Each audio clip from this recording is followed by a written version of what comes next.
Hello guys, good evening. नमो नमः, नमः संस्कृताय। आप सभी का हार्दिक स्वागत और अभिनंदन है आपके अपने यूट्यूब चैनल यमएस क्लासेस 1 में। आप सभी का हार्दिक स्वागत है दोस्तों। तो आइए हम लोग चलते हैं प्रश्नों की तरफ। आज की जो हमारी प्रश्न है वह है विसर्ग संधि से और प्रश्नोत्तरी संधि से। आज के क्लास हमारा आज के बाद जो है संधि से प्रश्नोत्तरी समाप्त हो जाएगा। अब हम जो है किसी दूसरे टॉपिक पर प्रश्नोत्तरी लेकर आएंगे। इसके साथ ही साहित्य पर भी हमारी प्रश्नोत्तरी होगी। तो आइए हम लोग चलते हैं आज की प्रश्न की तरफ जो हमारा विसर्ग संधि से है। तो प्रश्न यहाँ हमारा क्या कहता है इसको देखते हैं और उत्तर क्या लिखना है इसको देखते हैं। तो यहाँ पे हमारा प्रश्न कहता है विसर्ग संधि किसे कहते हैं। विसर्ग का तीनों वाला श में परिवर्तन कब होता है स्पष्ट करें। यानी श में परिवर्तन कब होता है स्पष्ट करें। प्रश्न है विसर्ग संधि किसे कहते हैं। विसर्ग का श और स में परिवर्तन कब होता है स्पष्ट करें, यह हमारा प्रश्न है। तो उत्तर हमें क्या देना है। तो उत्तर हम करेंगे सबसे पहले विसर्ग संधि किसे कहते हैं उसको लिखेंगे। विसर्ग संधि किसे कहते हैं। फिर विसर्ग में श का परिवर्तन कब होता है और विसर्ग में इस स का परिवर्तन कब होता है और विसर्ग में इस स का परिवर्तन कब होता है, इसको हमें स्पष्ट करना उदाहरण सहित। ठीक है, तो देखते हैं उत्तर हमें क्या लिखना है। तो उत्तर हमें देना है विसर्ग संधि की परिभाषा।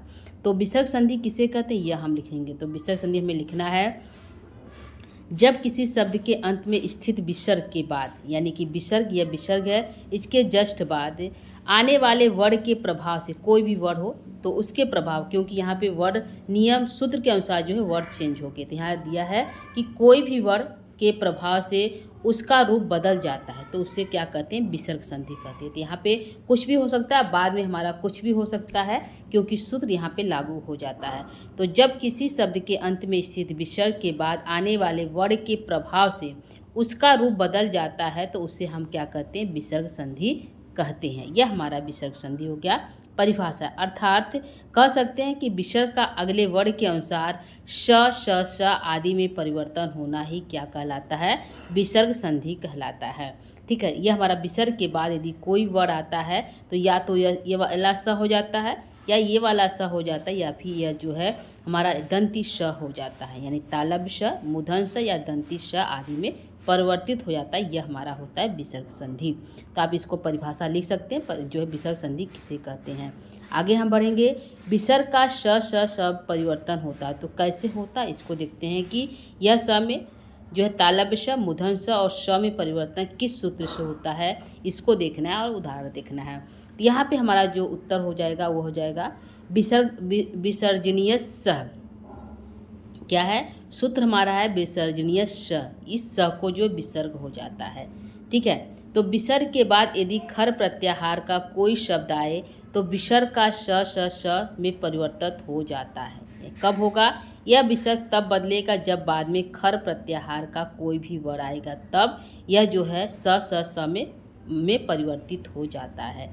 कौन सा विसर्ग बदलता है, इस समय बदल जाता है, इस समय बदल जाता है और इस जो है मूर्धन्य समय बदल जाता है। ठीक है, जब बाद में कोई प्रत्याहार खर प्रत्याहार का वर्ण आएगा तब इसे हम कहते हैं विसर्जनीय स। ठीक है, हमारा विसर्ग श तब होगा जब हमारा बाद में च वर्ग होगा, यानी कि तालब वर्ग होगा तो हमारा जो है विसर्ग के स्थान पे श हो जाता है। जब स यानी कि ये हमारा विसर्ग है, विसर्ग के बाद च वर्ग वाला कोई वर्ण आएगा तो इस विसर्ग को क्या हो जाता है ये वाला स हो जाता है। ठीक है, ये हमारा हो जाएगा विसर्जनीय स। आगे हमें देखना है जब विसर्ग के बाद च छ आदि च वर्ग के वर्ण आते हैं तब विसर्ग का जो है तालब श हो जाता है। यही दिया है, नोट में दिया है। जब विसर्ग के बाद च और श आता है तो के वर्ण आते हैं तब विसर्ग का श यानी तालब श हो जाता है। ठीक है, उदाहरण देखते हैं सिद्धि प्रक्रिया के द्वारा देखते हैं। यहाँ पे राम प्लस च है। क्या है राम प्लस च है तो यहाँ पे राम है और प्लस च है। ठीक है, तो इस विसर्ग को क्या हो जाएगा जब बाद में च वर्ग का कोई भी वर्ण आएगा तब। तो यहाँ पे च हमारा दिखाई दे रहा है तो इस विसर्ग को क्या हो जाएगा ये वाला श आदेश हो जाता है। क्या हो जाता है ये वाला श आदेश हो जाता है। तो हमारा जो शब्द बनेगा वह बनेगा रामश्च। क्या बनेगा रामश्च हमारा बन जाता है। ये हमारी सिद्धि प्रक्रिया है। तो यहाँ पे देख सकते हैं राम प्लस सिद्धि प्रक्रिया करेंगे राम प्लस च हो जाएगा विसर्ग को श हो जाता है च आने पर तो हमारा शब्द क्या बनता है रामश्च बन जाता है। ठीक है, ये हमारा एक उदाहरण है। दूसरा हमारा उदाहरण लोक प्लस चिंतनम। तो यहाँ पे ची दिखाई च वर्ग दिखाई दे रहा है, तो विसर्ग को च जो है श करेंगे ये वाला, क्योंकि च वर्ग का है तो ये वाला हम स करेंगे। ठीक है, यही बताना है कि तीनों जो श है तालव्य श, मूर्धन्य स और जो है दंती स कब कब बदलता है, तो बाद में च वर्ग का आएगा तभी विसर्ग को ये वाला स हो जाएगा। ठीक है, तो यहाँ पे च आ गया, यदि बाद में हमें ट दिखाई देता तो हमारा जो है ये मूर्धन्य वाला स आदेश हो जाता। ठीक है, और यदि हमारा त वर्ग दिखाई देता तो हमारा ये जो दंती श आदेश होगा। तो बदलने का नियम यही है दोस्तों कि यहाँ पे लोक प्लस चिंतनम है, तो लोक और चिंतनम यहाँ पे हो जाएगा, तो च वर्ग का च हो गया विसर्ग के स्थान पे, बाद में चिंतनम आया तो हमारा जो है इस विसर्ग को क्या हो गया, ये वाला स आदेश हो गया। तो हम जब लिखेंगे तो हमारा हो जाएगा लोकस चिंतनम, ये हमारा जो है संधि पद बन जाएगा। ठीक है, तो ये हमारा दूसरा उदाहरण था। अब हमारे दूसरे नियम की तरफ चलते हैं, जो हमारा जो है इस स का विसर्ग का यह सब कब हो जाता है। तो यह जो विसर्ग का यह सब कब होता है, जब बाद में ट वर्ग दिखाई देगा तब। ठीक है, तो यहीं पे यही है, जब विसर्ग के बाद ट या ठ आदि ट वर्ग के आते हैं तब विसर्ग का श मूर्धन्य श हो जाता है।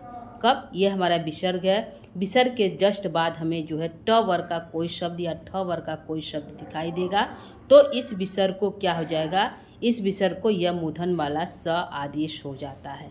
ठीक है, यही कह रहा है। तो उदाहरण जो हमारा है यहाँ पे सिद्धि प्रक्रिया में रामा प्लस टीका, यहाँ पे है क्या है, रामा प्लस यहाँ पे टीका, यह हमारा शब्द बना है। ठीक है, टीका है तो ट वर्ग हमारा दिखाई दे रहा है, तो इसका जो हमें स करना होगा वह हमारा ये वाला स आदेश होगा, मूर्धन्य वाला स हो जाएगा। और हमारा जब शब्द बनेगा वह बनेगा रामस टीके, क्या हो जाएगा, रामस टीका हो जाएगा। ठीक है, क्या हो जाएगा, रामस टीका, ये हमारा शब्द बनेगा। आप ध्यान दीजिएगा, यहाँ पे तीनों स के बारे में पूछा, तो तीनों स को बताना है और इसके उदाहरण को बताना है। तो यहाँ पे लोका ठकारा है, तो लोकस ठकारा यहाँ पे बन जाएगा सिद्धि प्रक्रिया के द्वारा। आप यहाँ पे देख सकते हैं दोस्तों, यह हमारा हो गया तीसरा, यानी ट या ठ आएगा तो यह मूर्धन्य वाला स आदेश होता है। आगे है तीसरा हमारा नियम है, विसर्ग को श त वर्ग के पहले होता है। यह कह रहा है विसर्ग के जस्ट बाद यदि त वर्ग हो, क्या हो, त थ दिखाई दे, त या तो थ दिखाई दे, तब हमारा इस विसर्ग के स्थान पर ये दंती श आदेश होता है। ये विसर्ग है, विसर्ग के जस्ट बाद दंती श आदेश होता है। यही है, जब विसर्ग के बाद त थ आदि त वर्ग के वर्ण आते हैं तो विसर्ग का श हो जाता है। क्या हो जाता है, उस विसर्ग का श आदेश हो जाता है। यही हमारा जो है विसर्ग स का त वर्ग में परिवर्तित होना। तो यहाँ पे हमारा उदाहरण है, उदाहरण हमारा एक है विष्णु त्राता। विष्णु क्या है, त्राता है, तो यहाँ पे विष्णु देख सकते हैं, विष्णु और त्राता, यह हमारा दो शब्द है। तो यहाँ पे त और र से त्रा बनता है, तो त हमारा दिखाई दे रहा है, क्या है, त और र से त्रा बनता है, तो त यहाँ पे है शामिल है, इसलिए इस विसर्ग को हम जो है यह वाला स कर देते हैं। ठीक है, तो हमारा शब्द बनेगा विष्णु त्राता, यह हमारा बन जाएगा विष्णु त्राता। कैसे हुआ, इस विसर्ग को स कैसे हुआ, क्योंकि त्र में त और र से त्र बनता है, त हमारा पहले है, तो त होने पर इस श को विसर्ग को जो है यह वाला स आदेश हो जाता है। तो हमारा शब्द बना विष्णु त्राता। ये हमारा उदाहरण हो गया दोस्तों जो है तीनों का। अब यहाँ पे महत्वपूर्ण कुछ सारणी आप दे सकते हैं, यहाँ पे बता सकते हैं कि यहाँ पे परिवर्तित कैसे हुआ। तो च वर्ग के बाद जो है स होगा, रामश्च बनेगा, ट को यह वाला स होगा तो रामश टीका बनेगा, त को यह दंती श होगा तो यहाँ पे रामश तत्रह बनेगा। ठीक है, आगे जो है निष्कर्ष आप दे सकते हैं कि विसर्ग संधि में वही चीज़ है, अब यहाँ पे निष्कर्ष को उसको यहाँ पे बता सकते हैं। ठीक है, ट वर्ग को श, च वर्ग को श, ट वर्ग को श और त वर्ग को स आदेश होता है। यह परिवर्तनीय विसर्जनीय स सूत्र के अंतर्गत होता है। तो यह परिवर्तन कैसे हुआ, विसर्जनीय स सूत्र के अंतर्गत यह सभी परिवर्तन होता है। यह हमारा हो गया दोस्तों एक प्रश्न। जो आज की प्रश्नोत्तरी में एक प्रश्न है, प्रश्न को एक बार फिर देखिएगा। यहाँ पे प्रश्न यही कह रहा है कि विसर्ग संधि किसे कहते हैं। प्रश्न ये है विसर्ग संधि किसे कहते हैं, और जो है विसर्ग का श में परिवर्तन कब होता है स्पष्ट करें। तो हमने यहाँ पे क्या कहा, सबसे पहले विसर्ग संधि की परिभाषा दे दिया गया, फिर यहाँ पे विसर्ग संधि स में परिवर्तन सूत्र है। तो सूत्र हमारा कौन सा, विसर्जनीय स। यह हमारा यही जो विसर्जन स ही जो है तीनों स को बदलता है। ठीक है, तो यह सूत्र हो गया विसर्जनीय स, यह हमारा सूत्र है, उसमें लिख देना है। उसके बाद जो है यहाँ पे उदाहरण और सिद्धि दे, यानी कि विसर्ग के बाद च मतलब यहाँ पे क्या देना, उदाहरण और सिद्धि देना। तो एक हमारा उदाहरण और सिद्धि हो गया। और यहाँ पे जो हमारा हो गया है, ठीक है, यहाँ पे जो उदाहरण सिद्धि है वह हमारा जो है टवर चवर का है। ठीक है, तो पहला विसर्जनीयस को जो है यहाँ पे चेंज हो गया, ये हमारा हो गया पहला स्टेप। जो हमारा विसर्ज को श आदेश होगा, तो नियम क्या लगा, तो इस नियम को आप देख सकते हैं यहाँ पे बता दिया गया। उदाहरण है सिद्धि कर दिया गया, दूसरा उदाहरण है। और तीसरा यहाँ पे इस विसर्ग को यह मूर्धन वाला श कब होगा, जब बाद में ट वर्ग आएगा तब। तो यहाँ पे हमारा देखिए यहाँ पर भी इसको कर दिया गया है। और अगला जो है तीसरा है वह विसर्ग को दंती स होगा तब, जब बाद में त वर्ग आएगा तब यहाँ पे दंती स हो जाएगा। तो यहाँ पे इसको भी बता दिया गया।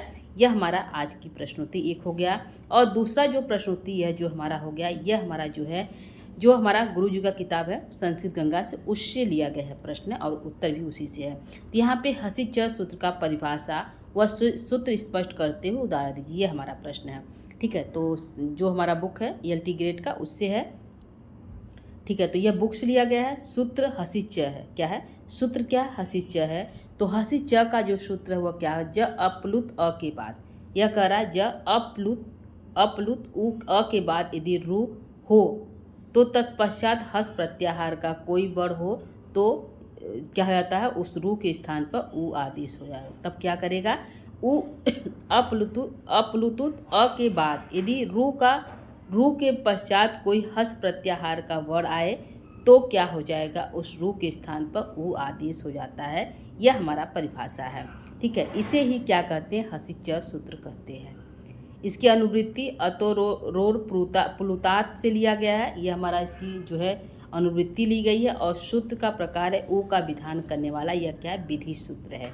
उ का विधान करने वाला यह हमारा विधि सूत्र है। और यहाँ पे उदाहरण दे दिया गया। तो यहाँ पे हस प्रत्याहार के जो वर्ण हैं वह है य व रल। तो यहाँ पे हस प्रत्याहार के वर्ण है। तो यहाँ पे हमारा एक शब्द है शिवस प्लस वंद है। तो शिवस को श को रू कब हुआ, कौन से सूत्र से हुआ, तो श को रू जो है स जस्सो रू से हुआ। तो ये हमारा स को रू हो गया। और यहाँ पे स को और रू को जो है, रू को उ कब हुआ, तो वह जो हसी च सूत्र से जो है रू को उ आदेश हो जाता है। तो हमारा यदि हम शब्द बनाएंगे तो सीओ बंधह बन जाएगा। ठीक है, जब सीओ बंधह बन जाएगा तो उसमें यदि पूछा जाएगा कौन सा संधि हुआ है, तो जो है गुण संधि हुआ है और सूत्र लगा है आदि गुण। तो ये हमारी पूरी जो है सिद्धि प्रक्रिया है जो है यहाँ पे शिवस बंधह का। तो इसमें कई सूत्र शामिल किया गया है। तो यही से यहाँ पे प्रश्न ये है कि हसी च सूत्र का परिभाषा वह सूत्र स्पष्ट करते उदाहरण दीजिए। तो इसके हसी च की परिभाषा दी गई, फिर सूत्र दिया गया और यहाँ पे उदाहरण भी दिया गया। तो इसमें कई सूत्र लागू होते हैं, तो इसको दिया गया है। दोस्तों यह रहा आज की हमारी प्रश्नोत्तरी आज का 2 यहाँ पे शामिल किया गया था। तो यह हमारा जो संधि से प्रश्नोत्तरी था। तो आज के बाद जो है संधि की प्रश्नोत्तरी को यहीं पे हम समाप्त करेंगे। और जो है नई किसी टॉपिक समास या कारक से प्रश्नोत्तरी होगा और इसके साथ ही साहित्य से भी प्रश्नोत्तरी होगा। तो आज के लिए इतना ही दोस्तों, आगे की प्रश्नोत्तरी हम पुनः लेकर उपस्थित होंगे। आज के लिए इतना ही। और इसके साथ ही दोस्तों, यदि आप हमारे चैनल पर पहली बार बने हुए हैं तो चैनल को लाइक सब्सक्राइब शेयर जरूर करिएगा। धन्यवाद, थैंक यू।